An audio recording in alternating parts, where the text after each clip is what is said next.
The much-anticipated rematch between Kamaru Usman and Jorge Masvidal is nearly upon us, and anyone that has ever seen Kamaru Usman fight knows how he plans to win, smothering Masvidal to death against the fence. He's done it to a good percentage of the fighters he's come across, and he did it to Masvidal just last year. Now today, I'm going to explain how Masvidal lost their first encounter and what changes he needs to make to take home the belt this time. In their first fight, Masvidal was at a disadvantage, having taken the fight on 6 days' notice. But his game plan was simple. Keep the fight at range and use his kickboxing to make Usman go night-night. In this fight, that plan should stay the same. It just needs a little bit more detail.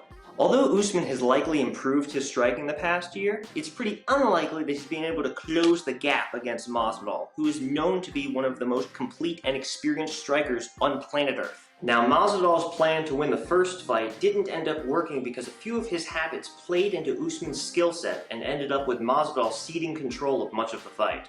The 3 big problems that Masvidal faced were his habit of retreating on straight lines, his lack of urgency in the clinch, and his shifting blitzes over the top. None of these habits are terribly bad strategies, but against Usman specifically, they're not good. When Masvidal moves out of range, he typically goes straight backwards, which often allows him to get out of the way of a punch and then catch someone moving into his fist. However, it also means that he routinely gets backed up against the fence. This isn't too much of a problem against other strikers like Diaz or Till, because Masvidal's ability to counterpunch makes him very difficult to move into in a striking context. However, when your back is to the fence, Usman does not want to strike with you. Usman wants to shoot for your legs, put you in a clinch against the fence, and keep you there for the rest of the fight. Anytime Masvidal got near the fence, Usman was able to shoot in, clinch up, and start taking control. Retreating on straight lines is common in MMA, which is partially why Usman is such a successful fighter. The solution to this problem is to cut angles instead of backing up. If you swiftly hop off to the side, you're able to keep yourself out of danger while staying away from the fence. A lot of fighters are simply not good at moving laterally like that, but Masvidal actually does have that skill set. Whenever he's backed up against the fence by another striker, he begins cutting angles because he doesn't have any more room to go backwards. This shows that he does have the ability, he just chooses not to use it when he still has the space to move linearly. Against Usman, he's going to need to retrain himself to cut angles in the middle of the octagon unless he wants to lose the fight in another 25-minute long hug. Avoiding the clinch is the first line of defense, but Masvidal probably won't be able to avoid it the entire fight. This leads me to Masvidal's second problem, which is his inactivity while clinching. Whenever Masvidal locks up with someone against the fence, he decides that is a great time to take a nap. He does a relatively good job of defending against strikes and takedowns, but he throws very little offense and shows no urgency in trying to escape. Even when he has his opponent pressed up against the fence, he mainly just stands there. Masvidal uses these clinches as an opportunity to recover his cardio, but against Usman, you can't do that. Usman is easily one of the best in the world at scoring points and draining people's cardio in the clinch. In their next encounter, Masvidal needs to stop being defensive and focus on getting out of the clinch as soon as possible. The good news for Masvidal is that the record shows he was able to escape Usman's grasp nearly every time he bothered trying. Whenever Masvidal managed to initiate any sort of scramble, he generally won it, which is an encouraging sign for Masvidal. Unfortunately, he spent long stretches of time stuck in the clinch before deciding he needed to escape, which gave Usman the opportunity to stay safe, rack up points, and drain Masvidal's cardio. If Masvidal shows more urgency in initiating scrambles and escaping clinches, that'll give him a lot more time to stand and strike.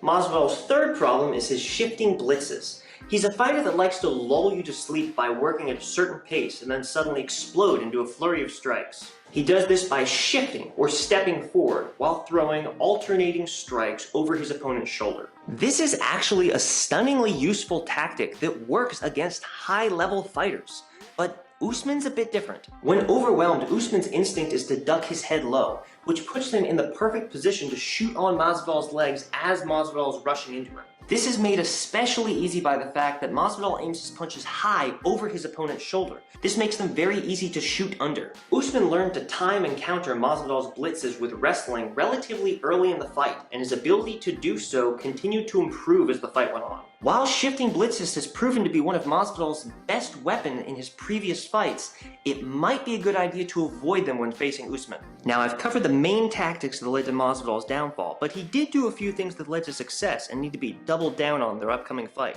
This includes counterpunching, throwing kicks at range, and feinting. Whenever Masvidal rushed into Usman, Usman shot under and started grappling.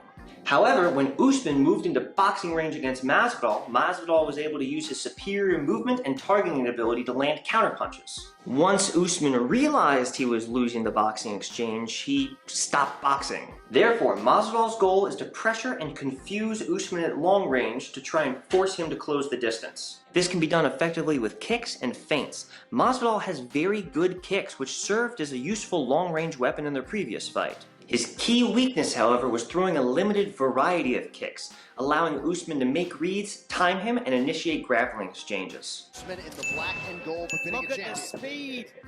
Masvidal slick. He's got to be careful with that. If you throw 4 left kicks in a row against Usman, you're going to get taken down. Between Usman making reads and his cardio beginning to drop off, Masvidal was prevented from fully utilizing his kicking game in their last fight. If Masvidal focuses on throwing a higher variety of kicks and utilizing feints, he could be able to prevent Usman from ever getting a good read on his attacks. Masvidal does not use feints nearly as much as some other fighters, but he's shown himself to be at least capable of using them, and they could prove themselves to be a low-effort, low-risk tool to keep Usman guessing at long range. This strategy is more likely to work against Usman because Usman is a very cerebral fighter that likes to analyze and plan his attacks. If Masvidal can disrupt his rhythm and keep him guessing at long range, he can prevent Usman from ever forming a plan. When a fighter as analytical as Usman is unable to think, they either tend to blitz in to try and regain the initiative, or they end up forgetting their offense entirely and staying defensive for long stretches of time, unable to make a move that they didn't plan beforehand. Energy to escape this position when I'm not in any threat. Ooh, turning it on there. Masvidal, the body just misses with the right hand. Either of these outcomes could end in an easy victory for Masvidal if they can be maintained. So, to summarize, Masvidal's weaknesses are retreating on straight lines, lack of urgency in the clinch, and his shifting blitzes. His keys to victory are counterpunching and a diverse array of kicks and feints. It's worth noting that Usman is a hard night out for anyone, and he does have a clear stylistic advantage in this fight. His granite chin and world-class clinch ability are exceptionally good at shutting down strikers. However, with a proper training camp and the right strategy, there is a real chance that Masvidal could pull off the upset. And I hope he does, because that would be so cool!